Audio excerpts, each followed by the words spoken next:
Capítulo 2. A imaginação popular, presumo, reagiu ativamente a nossas informações a respeito do início da excursão de Lake rumo a noroeste, em regiões jamais pisadas por seres humanos ou sequer vislumbradas pela imaginação do homem, muito embora não fizéssemos menção de suas esperanças loucas de revolucionar toda a biologia e a geologia. A jornada preliminar de Lake, entre 11 e 18 de janeiro, na companhia de Pabodie e de outros 5 homens, empanada pela perda de 2 cães num tobo, ao atravessarem uma das grandes cristas no gelo, havia produzido uma quantidade cada vez maior da ardósia arqueana. E até mesmo eu fiquei interessado pela singular profusão de evidentes marcas fósseis naquela camada inacreditavelmente antiga. Tais marcas, no entanto, eram de formas vivas do maior primitivismo, não envolvendo grande paradoxo, salvo o de que qualquer forma viva ocorresse em rochas tão indubitavelmente pré-cambrianas quanto aquelas pareciam ser. Por conseguinte, eu ainda não lograva perceber o sentido do desejo de Lake no sentido de uma interrupção em nosso programa, delineado com vistas a poupar tempo, uma interrupção que exigiria o uso de todos os 4 aviões, muitos homens e a totalidade da maquinaria de nossa expedição. Não vetei, por fim, o plano, ainda que tomasse a decisão de não acompanhar o grupo que rumaria para noroeste, apesar de Lake haver insistido em que eu lhe desse assessoria geológica. Durante a ausência deles, eu permaneceria com Pabodie e 5 homens na base, e prepararia os planos finais exigidos pela mudança para leste. Como preparativo para essa transferência, um dos aviões já havia começado a retirar do estreito de Mcmurdo uma boa quantidade de gasolina. Mas isso poderia esperar algum tempo. Mantive comigo um trenó e 9 cães, uma vez que convinha ter à disposição um meio de transporte num mundo inteiramente desabitado e vazio. A subexpedição de Lake ao ignoto, como todos recordarão, enviava seus próprios boletins pelos transmissores de ondas curtas instalados nos aviões. Tais transmissões eram simultaneamente captadas por nossa aparelhagem na base meridional e pelo Archon, no estreito Mcmurdo, de onde eram passadas ao mundo em comprimentos de onda de até 50 metros. A partida se deu às 4 horas da manhã de 22 de janeiro, e a primeira mensagem que recebemos chegou 2 horas depois. Nela Lake falava de haver pousado e iniciado uma pequena operação de degelo e perfuração, num ponto a cerca de 480 quilômetros de nós. 6 horas depois, uma segunda mensagem, muito excitada, dava conta da abertura e alargamento de um furo raso, culminando na descoberta de fragmentos de ardósia com várias marcas, aproximadamente iguais à que havia causado a perplexidade original. 3 horas depois, um breve boletim anunciou o reinício do voo, em meio a uma ventania brutal, e quando despachei uma mensagem em que protestava contra riscos desnecessários, Lake respondeu laconicamente, dizendo que suas novas amostras faziam com que qualquer risco valesse a pena. Percebi que sua excitação havia chegado ao limite do motim e que eu nada podia fazer para impedir que ele pusesse em risco o sucesso de toda a expedição. No entanto, aturdia a imaginação pensar que ele estivesse mergulhando cada vez mais fundo naquela traiçoeira e sinistra imensidão branca, de tempestades e mistérios desconhecidos, que se estendia por cerca de 2.300 quilômetros em direção ao litoral, em parte conhecido, em parte pressentido, das terras da rainha Mary e de Knox. Então, dentro de mais ou menos 1h30, chegou aquela mensagem duplamente empolgada, transmitida em voo, do avião de Lake, e que quase modificou meus sentimentos e me fez desejar ter acompanhado o grupo. 22 horas e 5 minutos. Em voo. Depois da tempestade, vimos cordilheira à frente, maior que qualquer outra conhecida. Talvez igual ao Himalaia, abrindo margem para a altitude do Planalto. Latitude provável, 76 graus 5 longitude 113 graus 10. Estende-se para a direita e esquerda até onde se pode ver. Suspeitas, de 2 cones fumegantes. Todos os picos negros e sem neve. O vendaval que sopra sobre eles impede a navegação. Depois disso, Pabodie, os homens e eu não nos afastamos do receptor, prendendo a respiração. Pensar naquela titânica muralha montanhosa, a 1.100 quilômetros de distância, inflamava nosso mais profundo sentido de aventura, e nos rejubilávamos com o fato de que ela tivesse sido descoberta por nossa expedição, ainda que não nós próprios, pessoalmente. Daí a meia hora Lake chamou-nos outra vez, avião de Moulton obrigado a aterrissar nos contrafortes do Planalto, mas ninguém se feriu e talvez possa ser consertado. Vou transferir o essencial para os outros 3, para o regresso ou novas excursões, se necessárias, mas no momento não há necessidade de viagens em aviões pesados. As montanhas superam toda a imaginação. Vou fazer um reconhecimento no avião de Carol, sem nenhum peso. Não podem imaginar nada semelhante. Os picos mais altos devem ter mais de 10.500 metros. O Everest não conta mais. Atwood vai calcular as alturas com o teodolito enquanto Carol e eu subimos. Provavelmente houve engano com relação aos cones, pois as formações parecem estratificadas. Talvez ardósia pré-cambriana com outras camadas, misturadas. Efeitos curiosos no horizonte, seções regulares de cubos suspensas dos picos mais alto. Tudo maravilhoso, na luz vermelho-dourada do sol baixo. Como terra misteriosa num sonho ou limiar de mundo proibido de maravilhas nunca vistas. Gostaria que estivesse aqui para estudar. Ainda que, tecnicamente, fosse hora de estarmos dormindo, nenhum de nós, que escutávamos, pensou em recolher-se. Quase a mesma coisa devia estar ocorrendo no estreito McMurdo, onde o depósito de suprimentos e o Arkham estavam também captando as mensagens, pois o capitão Douglas emitiu uma mensagem dando os parabéns a todos pela importante descoberta. Sherman, o responsável pelo depósito, também expressou seu júbilo. Sentíamos, naturalmente, o acidente com o aeroplano, mas esperávamos que pudesse ser reparado facilmente. Então, às 11 da noite, chegou outra mensagem de Lake. Estou com Carol sobre os contrafortes mais altos. Não nos atrevemos a tentar os picos realmente altos com este tempo, mas faremos isto depois. A subida foi muito difícil e o voo é perigoso a esta altitude, mas vale a pena. A grande cordilheira é bastante maciça, por isso nada vemos do outro lado. Os cumes maiores excedem o Himalaia, são muito esquisitos. As montanhas parecem ardósia pré-cambriana, com sinais claros de muitas outras camadas soerguidas. Enganei-me quanto ao vulcanismo. Estende-se mais, nas duas direções, do que podemos ver. Nenhuma neve acima de 6.500 metros. Formações singulares nas encostas das montanhas mais elevadas. Grandes blocos baixos e quadrados, com lados exatamente verticais, e linhas retangulares de muralhas baixas e verticais, como os velhos castelos asiáticos, suspensos em montanhas íngremes, nas pinturas de Roerich. Imponentes à distância. Voamos perto de algumas e Carol achou que eram formadas de partes menores separadas, mas provavelmente isso é imaginação. Maioria das arestas corroídas e arredondadas, como se expostas a tempestades e mudanças climáticas durante milhões de anos. Algumas partes, sobretudo as superiores, parecem de rochas mais claras que quaisquer camadas visíveis nas encostas propriamente ditas, e, portanto de evidente origem cristalina. Exames a menor distância mostram muitas bocas de cavernas, algumas de contornos bastante regulares, quadrados ou semicirculares. Você deve vir investigar. Creio ter visto muralha bem no alto de um pico. A altura parece cerca de 9.000 a 10.500 metros. Estou a 6.500 metros, num frio diabólico e cortante. O vento assovia através de desfiladeiros, entrando e saindo de cavernas, mas nenhum perigo real para o voo até agora.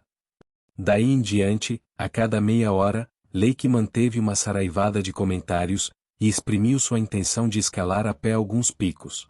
Respondi que iria juntar-me a ele assim que ele pudesse mandar um avião e que Pabodi e eu definiríamos o melhor plano de utilização da gasolina, onde e como concentrarmos nosso suprimento, em vista da alteração do caráter da expedição. Evidentemente, os trabalhos de perfuração de Lake, bem como suas atividades aeronáuticas, exigiriam uma grande quantidade de combustível para a nova base que ele planejava montar no sopé das montanhas, e era possível que a viagem para leste acabasse não sendo realizada naquela estação. Com relação a essa previsão, chamei o capitão Douglas e lhe pedi que retirasse o máximo possível de combustível dos navios e que o levasse para o alto da barreira, usando os poucos cães que havíamos deixado lá. O que realmente pensávamos em fazer era estabelecer uma rota direta, através da região desconhecida, entre Lake e o estreito McMurdo. Lake chamou-me mais tarde para dizer que havia decidido instalar o acampamento no local onde o avião de Moulton fora obrigado a descer e onde o trabalho de reparo já estava em curso. A cobertura de gelo era muito fina, o solo escuro aparecia aqui e ali, e ele realizaria algumas perfurações e explosões ali mesmo antes de fazer qualquer viagem de trenó ou escaladas a pé. Falou da inefável majestade do cenário e sobre suas sensações por se ver ao abrigo de vastos e silenciosos pináculos, que se arremessavam para o alto como uma muralha que alcançasse o céu na borda do mundo. Utilizando o teodolito, Atwood havia calculado que os picos mais elevados ascendiam a uma altura de 9.000 a 10.200 metros. A natureza do terreno, descalvado pelo vento, claramente preocupava Lake, pois atestava a ocorrência ocasional de vendavais prodigiosos, mais violentos que todos quantos já havíamos encontrado. Seu acampamento situava-se, a cerca de 8 quilômetros do ponto onde os contrafortes mais altos se elevavam abruptamente. Eu podia quase detectar um tom de alarme subconsciente em suas palavras, transmitidas através de um vazio glacial de 1.100 quilômetros, enquanto ele recomendava que explorássemos aquela região estranha e nova tão depressa quanto possível. Ele estava então para descansar, após um dia de trabalho sem paralelo, em termos de rapidez, exaustão e resultados. Pela manhã conversei pelo rádio, ao mesmo tempo, com Lake e o capitão Douglas. Ficou acertado que um dos aviões de Lake viria à minha base para buscar Pabodie, os 5 homens e a mim próprio, bem como todo o combustível que pudesse carregar. A decisão quanto ao restante do combustível, a depender de nossa resolução quanto à viagem para leste, poderia ficar para depois, uma vez que por ora Lake dispunha do suficiente para aquecimento e para as perfurações. Mais adiante a velha base a sul teria de ser reabastecida, mas se protelássemos a viagem para leste não teríamos de usá-la senão no verão seguinte. E nesse ínterim Lake deveria mandar um avião explorar uma rota direta entre a nova cordilheira e o estreito McMurdo. Pabodie e eu nos preparamos para fechar a base, por um período curto ou longo, como fosse o caso. Se invernássemos na Antártica, provavelmente iríamos de avião diretamente da base de Lake para o Arkham, sem voltarmos àquele ponto. Algumas de nossas barracas cúnicas já tinham sido reforçadas com blocos de neve endurecida, mas decidimos então completar o trabalho de construção de uma vila permanente. Devido ao generosíssimo suprimento de barracas, Lake tinha consigo tantas quantas sua base necessitaria, mesmo após nossa chegada. Informei pelo rádio que Pabodie e eu estaríamos prontos para a viagem rumo a noroeste depois de um dia de trabalho e uma noite de repouso. Nossa labuta, no entanto, reduziu-se consideravelmente após as 4 horas da tarde, pois por volta disso Lake começou a enviar mensagens extraordinárias e excitadíssimas. Seu dia de trabalho havia principiado de modo pouco promissor, uma vez que o reconhecimento aéreo das superfícies de rochas quase afloradas revelou a absoluta ausência das camadas arqueanas e primevas que ele estava procurando e que constituíam parte tão substancial dos colossais picos que se erguiam a uma distância tantalizante do acampamento. Na maioria, as rochas avistadas eram, aparentemente, renitos jurássicos e comanchianos, bem como xistos permianos e triássicos. Vez por outra surgia um reluzente afloramento negro que sugeria um carvão duro e ardósico. Isso de certa forma desalentou Lake, cujos planos diziam respeito a desenterrar amostras que teriam mais 500 milhões de anos que essas. Ficou-lhe claro que a fim de recuperar o veio de ardose arqueana na qual ele havia localizado as marcas tão curiosas, teria de empreender uma longa jornada desde aqueles contrafortes até as encostas íngremes das próprias montanhas gigantescas. Ele resolvera, não obstante, efetuar algumas perfurações no local, como parte do programa geral da expedição. Por isso, montou o equipamento e destacou 5 homens para operá-lo, enquanto os demais terminavam de montar o acampamento e reparar o avião danificado. A rocha visível mais macia, um arenito a cerca de 1,5 quilômetros do acampamento, havia sido escolhida para a primeira amostragem, e a perfuratriz fazia excelente progresso sem muitas explosões suplementares. Foi mais ou menos 3 horas depois, após a primeira dinamitação realmente forte da operação, que se ouviram os gritos da turma de perfuração, e foi também então que o jovem Gedney, que atuava como supervisor do trabalho, entrou correndo no acampamento trazendo as notícias espantosas. Havia um dado com uma caverna. No começo da perfuração, o arenito tinha dado lugar a um veio de calcário comanchiano onde abundavam minúsculos fósseis, cefatópodes, corais, echini, spirifera, além de indícios ocasionais de esponjas silicosas e ossos de vertebrados marinhos, sendo estes últimos provavelmente teleósteos, tubarões e ganoides. Por si só, isso já era bastante significativo, por proporcionar os primeiros vertebrados fósseis que a expedição havia coletado. No entanto, quando logo depois a broca penetrou mais fundo na camada e deu sinal de estar operando no vazio, espalhou-se entre os escavadores uma redobrada excitação. Uma explosão de força considerável havia exposto o segredo subterrâneo, e agora, através de uma abertura denteada com cerca de 1,5 metro de largura e 90 centímetros de espessura, escancarava-se diante dos pesquisadores um buraco na delgada camada calcária, aberto havia mais de 50 milhões de anos pelo escoamento das áreas superficiais de um extinto mundo tropical. A camada oca não teria mais de 2 metros ou 2,5 metros de profundidade, mas se estendia indefinidamente em todas as direções e dela emanava uma fresca e leve corrente de ar que levava a crer que a cavernosidade fazia parte de um amplo sistema subterrâneo. Tanto o teto como o piso apresentavam abundância de grandes estalagmites e estalactites, algumas das quais se encontravam formando colunas. Contudo, o que de mais importante havia ali era o vasto depósito de conchas e ossos, que em certos lugares quase obstruíam a passagem. Transportada, pelas águas, de desconhecidas selvas de fetos arbóreos e fungos mesozoicos, bem como de florestas terciárias de cicadáceas, palmáceas e primitivas angiospermas, aquela mixórdia óssea continha mais representantes de animais do Cretáceo, do Eoceno e outras épocas do que o maior paleontologista poderia contar ou classificar durante um ano. Moluscos, crustáceos de carapaça, peixes, anfíbios, répteis, aves e primitivos mamíferos, grandes e pequenos, conhecidos e desconhecidos. Não era de admirar que Gedney voltasse correndo para o acampamento aos gritos, nem também que todos deixassem o trabalho e se precipitassem em meio ao frio cortante para o ponto em que a alta torre de perfuração assinalava um recém-descoberto acesso a segredos do interior do planeta e de eras imemoriais. Depois que Lake satisfez sua impetuosa curiosidade inicial, garatujou uma mensagem em sua caderneta e fez com que o jovem Moulton corresse ao acampamento a fim de transmiti-la pelo rádio.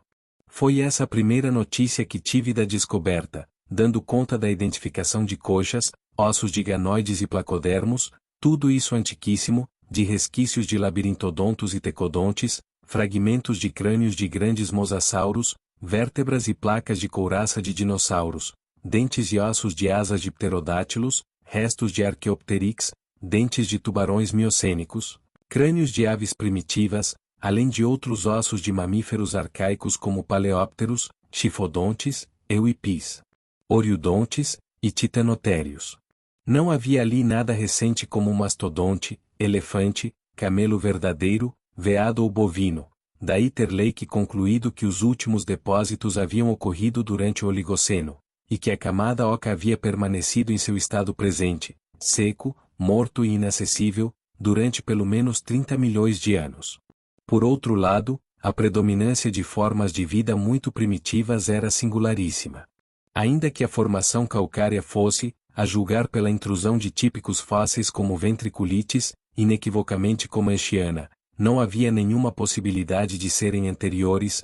Os fragmentos livres no espaço oco incluíam uma surpreendente proporção de organismos até então considerados característicos de períodos muito mais recuados, até mesmo peixes, moluscos e corais rudimentares de épocas remotas como o Siluriano ou o Ordoviciano. A inferência inevitável era de que naquela parte do mundo houvera um notável e inusitado grau de continuidade entre a vida de 300 milhões de anos atrás e a de apenas 30 milhões de anos passados. Não havia, naturalmente, nenhuma possibilidade de se estimar até quando essa continuidade se estendera além do Oligoceno, quando a caverna tinha sido fechada. De qualquer forma, o advento dos terríveis gelos do Pleistoceno, há cerca de 500 mil anos, um simples ontem, em comparação com a idade daquela cavidade, devia ter dado fim a todas as formas primevas que naquele local haviam logrado sobreviver. Lake não se satisfez com sua primeira mensagem, e escreveu e despachou outro boletim para o acampamento, antes que Moulton voltasse. Depois disso Moulton permaneceu junto ao rádio de um dos aviões, transmitindo-me, e também para o Arkham, para que dali as mensagens alcançassem o mundo, os frequentes adendos que Lake lhe enviava por uma série de mensageiros. Quem acompanhou os jornais há de recordar a comoção causada entre os homens de ciência pelos boletins daquela tarde, os boletins que levaram, depois de tantos anos, à organização da própria expedição Starkweather-Moore, que anseio tanto dissuadir de seus propósitos. Creio ser conveniente transcrever as mensagens literalmente, tal como Lake as enviou e como Tig, o operador de nossa base, as traduziu das notas taquigráficas. Fowler faz descoberta da maior importância em fragmentos de arenitos e calcários após explosões. Várias impressões estriadas triangulares, diferentes, como as da ardósia arquiana, provando que sua fonte sobreviveu de mais de 600 milhões de anos atrás até os tempos comanchianos sem mais que alterações morfológicas moderadas e sem diminuição do tamanho médio, sendo as impressões comanchianas aparentemente mais primitivas ou decadentes do que as mais antigas. Salientar a importância da descoberta pela imprensa. Significará para a biologia o que Einstein significou para a matemática e a física. Complementa meu trabalho anterior e amplia as conclusões. Parece indicar, como eu suspeitava, que a Terra conheceu todo um ciclo ou ciclos de vida orgânica antes do conhecido, que começa com células arqueozoicas. Evoluiu e se especializou há não menos de 1 bilhão de anos, quando o planeta era jovem e até pouco antes inabitável por qualquer forma de vida de estrutura protoplásmica normal. Resta saber quando, onde e como ocorreu o desenvolvimento. Mais tarde, examinando certos fragmentos ósseos de grandes sáurios terrestres e marinhos e de mamíferos primitivos, encontro singulares contusões ou lesões não imputáveis a qualquer animal predador ou carnívoro de qualquer período. 2 tipos: furos retos, penetrantes, e incisões aparentemente cortantes. 1 ou 2 casos de ossos partidos sem denteamento. Não muitos espécimes afetados. Vou mandar buscar lanternas elétricas no acampamento. Vou ampliar a área subterrânea de exploração, quebrando as estalactites. Mais tarde ainda, localizarmos um curioso fragmento de estiartita com cerca de 15 centímetros de largura e 4 centímetros de espessura, inteiramente diferente de qualquer formação local visível, esverdeada, mas sem nada que possa indicar seu período. Lisura e irregularidade curiosas. Tem forma de estrela de 5 pontas, com ápices quebrados, e sinais de outra clivagem em ângulos voltados para o interior e no centro da superfície. Depressão pequena e lisa no meio da superfície. Desperta muita curiosidade com relação à origem e desgaste. Provavelmente produzido pela ação hidráulica. Carroll, com a lupa, julga poder ver marcas adicionais de importância geológica. Grupos de pontinhos minúsculos formando desenhos regulares. Os cães se tornam intranquilos enquanto trabalhamos e parecem odiar essa estiartica. Precisamos verificar se ela tem algum cheiro especial. Volto a me comunicar quando Mills voltar com a luz e começarmos no subterrâneo. 22 horas e 15 minutos, descoberta importante. Trabalhando lá embaixo a partir das 21 horas e 45 minutos com luz, Ohrendorf e Watkins encontraram um monstruoso fóssil em forma de barril, de natureza inteiramente desconhecida, provavelmente vegetal, salvo se for espécime de radiado marinho desconhecido que cresceu exageradamente. Tecidos evidentemente preservados por sais minerais. Duro como couro, mas em certos pontos conserva espantosa flexibilidade. Marcas de partes quebradas nas extremidades e em torno dos lados. 1,90 m de ponta a ponta, 1 metro de diâmetro central, reduzindo-se a 30 centímetros em cada extremidade. Parece um barril com 5 rugas salientes em lugar de aduelas. Fraturas laterais, como que de hastes delgadas, no equador, no meio dessas rugas. Em sulcos entre as rugas, há apêndices curiosos, cristas ou asas que se dobram e desdobram como leques. Todos severamente lesados menos um, que tem uma envergadura de cerca de 2 metros. A disposição lembra certos monstros de mitos antigos, principalmente os fabulosos seres antigos do Necronomicon. As asas parecem membranosas, estendidas numa estrutura de tubulação glandular. Minúsculos orifícios visíveis na tubulação da ponta das asas. Extremidades do corpo murchas, não dando indicação do interior ou do que se quebrou ali. Vamos dissecar quando voltarmos ao acampamento. Não chego à conclusão quanto a ser vegetal ou animal. Muitas características são obviamente de um primitivismo quase inacreditável. Coloquei todo o pessoal quebrando estalactites e procurando outros espécimes. Encontrados outros ossos lesados, mas terão de esperar. Problemas com os cães. Não suportam o novo espécime e provavelmente o dilacerariam se não os mantivéssemos afastados. 23 horas e 30 minutos. Atenção, Dier, Pabodi, Douglas. Questão de máxima, eu diria transcendental, importância. O Arkham deve comunicar-se com a estação de Kingsport Head imediatamente. Foi o estranho ser arquiano CM forma de barril que deixou as impressões nas rochas. Mills, Boldrau e Fowler descobriram um grupo de outros 13 num ponto a 12 metros da abertura do subterrâneo. Misturados sem fragmentos de estiartita curiosamente arredondados, menores que o localizado anteriormente, com forma de estrela, mas sem sinal de fratura, exceto em algumas pontas. Entre os espécimes orgânicos, 8 aparentemente perfeitos, com todos os apêndices. Trouxeram todos para a superfície, levando os cães para longe. Não suportam as coisas. Prestem atenção na descrição e repitam, para garantir exatidão. Os jornais devem receber informações corretas. Os objetos têm 2,40 metros de ponta a ponta. Torso em forma de barril, com 1,80 m, 1 metro de diâmetro central, 30 centímetros de diâmetro nas extremidades. Cinza escuros, flexíveis e infinitamente duros.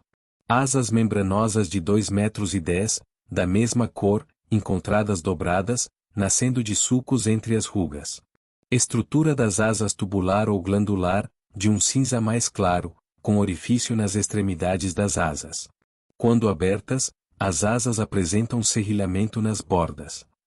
Em torno do equador, cada qual no ápice central de cada uma das 5 rugas verticais semelhantes a duelas, ficam 5 sistemas de braços ou tentáculos flexíveis e cinza claros, encontrados comprimidos fortemente contra torso mas capazes de se estender a um comprimento total de quase 1 metro. Semelhante a braços de crinoide primitivo. Os pedúnculos, com 8 centímetros de diâmetro, subdividem-se após 25 centímetros em 5 subpedúnculos, cada um dos quais se subdividem depois de 30 centímetros em pequenos tentáculos ou gavinhas cúnicas, dando a cada pedúnculo um total de 25 tentáculos. No alto do torso, pescoço curto e bulboso de um cinzento mais claro, com insinuações de guelras ou coisa semelhante. Sustento que seria uma cabeça, em forma de estrela do mar amarelada, coberta por cílios de 8 centímetros e várias cores prismáticas. Cabeça grossa e fofa, com cerca de 60 centímetros de ponta a ponta, com tubos amarelados e flexíveis, de 8 centímetros, projetando-se de cada ponta. Ao fim de cada tubo há uma expansão esférica, coberta por uma membrana amarelada retrátil, que, quando irolada, deixa ver um globo vítreo, com íris vermelha, evidentemente um olho. 5 tubos avermelhados, ligeiramente mais longos, partem dos ângulos internos da cabeça estrelada se terminam em protuberâncias em forma de saco, da mesma cor, os quais, sob pressão, abrem-se para orifícios campaniformes com 5 centímetros de diâmetro máximo e recobertos com projeções agudas e brancas, que lembram dentes, provavelmente bocas. Todos estes tubos, cílios e pontas da cabeça estrelada foram encontrados comprimidos fortemente para baixo. Os tubos e as pontas pendem sobre o pescoço bulboso e o torso. Flexibilidade surpreendente, apesar da enorme dureza. Na parte inferior do torso existe contrapartidas grosseiras, mas de funcionamento dissemelhante da cabeça. Um pseudo-pescoço cinza claro e bulboso, sem insinuações de guelras, sustenta uma formação estrelada de 5 pontas, esverdeada. Braços duros e musculosos, com 1,20 m, cúnicos, com 17,5 centímetros na base e cerca de 7 centímetros na extremidade. A cada extremidade prende-se pequena terminação de um triângulo esverdeado e membranoso, com 5 nervuras, medindo 20 centímetros de comprimento e 15 centímetros de largura na ponta externa. Foi pseudópodo ou nadadeira que deixou marcas em rochas com idades que variam de 1 bilhão a 50 ou 60 milhões de anos. De ângulos internos da formação estreliforme prometam-se tubos avermelhados de 60 centímetros de comprimento, cúnicos, com 8 centímetros de diâmetro na base e 2,5 na extremidade. Orifícios nas extremidades. Todas essas partes infinitamente duras e coriáceas, porém extremamente flexíveis. Braços de 1,20 m, com nadadeiras indubitavelmente utilizadas para alguma espécie de locomoção, marinha ou terrestre. Quando movimentados, dão impressão de exagerada muscularidade. Todas essas projeções encontradas fortemente dobradas sobre o pseudopescoço e fim do torso, correspondendo a projeções na outra extremidade. Não podem ser ainda classificados com certeza no reino vegetal ou animal, mas os indícios apontam para o animal. Provavelmente representam evolução incrivelmente avançada de radiados, sem perda de certas características primitivas. Inequívocas semelhanças com equinodermos, apesar de indícios contraditórios localizados. A estrutura alar é um enigma, em vista do provável habitat marinho, mas podem ser usadas para locomoção aquática. A simetria é curiosamente vegetal, lembrando a essencial estrutura vertical do vegetal, e não a horizontal do animal. A época de evolução fabulosamente recuada, precedendo até mesmo os mais simples protozoários arqueanos conhecidos, impede qualquer conjectura quanto à origem. Os espécimes completos apresentam tal similitude com certas criaturas de mitos antigos que se torna inevitável a hipótese de terem existido, no passado, fora da Antártida. Dier e Pabodie leram o Necronomicon e viram quadros de Clark Ashton Smith baseados no texto, pelo que hão de compreender quando me refiro a seres antigos, que teriam criado toda a vida terrestre, por zombaria ou engano. Os estudiosos sempre julgaram que tais concepções se formaram a partir do tratamento imaginativo mórbido de antiquíssimos radiados tropicais. Lembram também seres pré-históricos folclóricos de que trata Viomart, cultos de Cthulhu etc. Abre-se vasto campo de estudo. Os depósitos datam provavelmente do fim do Cretáceo ou princípio do Eoceno, a julgar por amostras associadas. Enormes estalagmites depositadas sobre eles. A dissecação é trabalhosa, mas a dureza impediu o dano.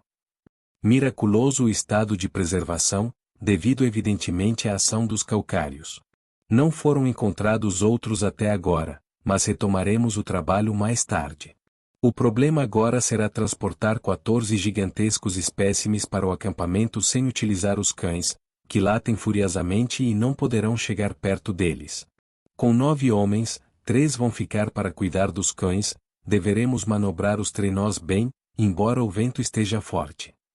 É preciso estabelecer comunicação aérea com o estreito McMurdo e começar a transportar material. Mas tenho de dissecar um desses seres antes de poder descansar. Gostaria de ter um verdadeiro laboratório aqui. Convém Dier se autoflagelar por haver tentado impedir minha viagem rumo a noroeste. Primeiro, as maiores montanhas do mundo, e depois isso. Se este não é o ponto alto da expedição, não sei qual será. Estamos feitos para a ciência. Parabéns, Pabodie, pela perfuratriz que abriu a caverna. Por favor, Archon, repita a descrição. As sensações de Pabodie e minhas ao recebermos esse relatório foram quase indescritíveis. Tampouco nossos companheiros ficaram muito atrás em seu entusiasmo.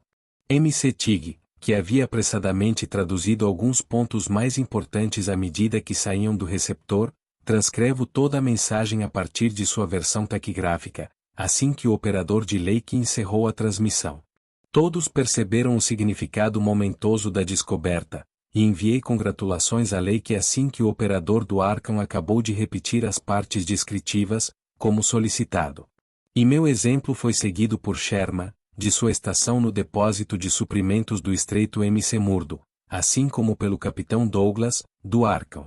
Mais tarde, como chefe da expedição, acrescentei algumas observações que deveriam ser transmitidas do Archon para todo o mundo. Naturalmente, era absurdo pensar em repouso em meio a tanta comoção, e meu único desejo era chegar ao acampamento de Lake assim que possível. Fiquei decepcionado quando ele avisou que um intenso vendaval tornava impossível o transporte aéreo. No entanto, dentro de hora e meia voltou a crescer o interesse, banindo o desapontamento. Através de novas mensagens, Lake falava do transporte inteiramente bem-sucedido dos 14 grandes espécimes para o acampamento. Tinha sido difícil, pois as coisas eram surpreendentemente pesadas. No entanto, 9 homens haviam conseguido vencer o desafio. Agora alguns integrantes do grupo estavam construindo apressadamente um curral, com blocos de neve, a uma distância segura do acampamento, ao qual os cães poderiam ser levados para maior facilidade de alimentação. Os espécimes tinham sido colocados sobre a neve dura, -1, no qual Lake fazia grosseiras tentativas de dissecação. Tal dissecação parecia constituir tarefa mais dificultosa do que o previsto, pois, apesar do calor proporcionado por um fogão a gasolina na recém-montada barraca que fazia as vezes de laboratório, os tecidos enganosamente flexíveis do espécime escolhido, forte e intacto, não perderam nada de sua dureza mais que coriácea. Lake não imaginava meio de fazer as incisões necessárias sem usar de violência suficientemente destrutiva para perturbar todas as sutilezas estruturais que estava procurando. Dispunha, na verdade, de outros 7 espécimes perfeitos, mas era um número muito pequeno para que fossem usados sem cautela, a menos que a caverna viesse a proporcionar mais tarde uma quantidade ilimitada. Por conseguinte, ele removeu o espécime e trouxe um outro que, ainda que apresentasse restos das configurações estreliformes em ambas as extremidades, achava-se bastante esmagado e parcialmente danificado ao longo de um dos sulcos do enorme tronco. Os resultados, incontinenti transmitidos pelo rádio, causaram realmente perplexidade e espanto.